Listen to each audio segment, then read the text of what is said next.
विश्व पर्यावरण दिवस 2025 के अवसर पर साउथ ईस्टर्न कोलफील्ड्स CMD के भाषण से कुछ अंश।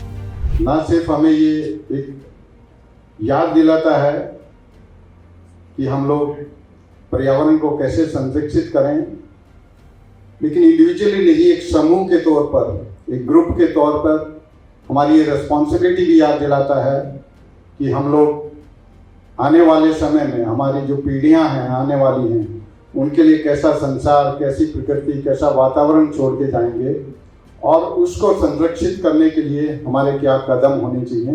तो आज का विशेष दिन उसी कड़ी में है। इस संसार में पृथ्वी के समान तेजस्वी, सहनशील और पोषक कुछ भी नहीं है। तो नमन करते हैं और उसको बचाव के लिए हम लोग सामूहिक प्रयास करेंगे। वही आज का थीम है कि उस अन्याय को फिर से हम लोग न्याय में बदलें, और वो है प्लास्टिक प्रदूषण को हटाएं।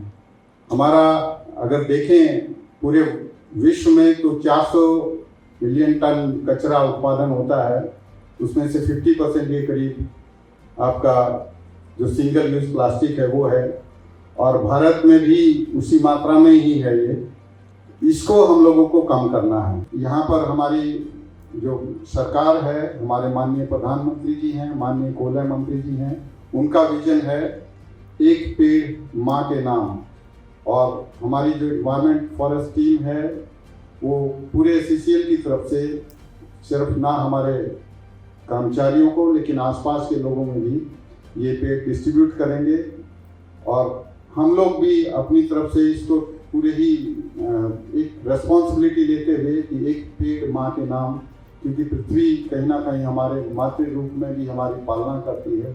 तो हम भी आज के दिन कम से कम एक पेड़ अवश्य लगाएं और इस पृथ्वी को रिटर्न में कुछ दें। एक और श्लोक यहाँ पर याद आ रहा है, इसी धरती माता को हमारी श्रद्धांजलि देने के तौर पर, वृक्षा सन्तु फल प्रदाः, नद्य सन्तु पुण्यदाः, वर्षन्तु देवताः सर्वे, भवन्तु सुखिनः जनाः। यानी सभी जो हमारे वृक्ष हैं वो हमें फल दें, नदियां हैं वो हमारे लिए पुण्यदायिनी हों, हमारे जो देवता हैं वो हमें कृपा करें और सभी लोग सुख से रहें।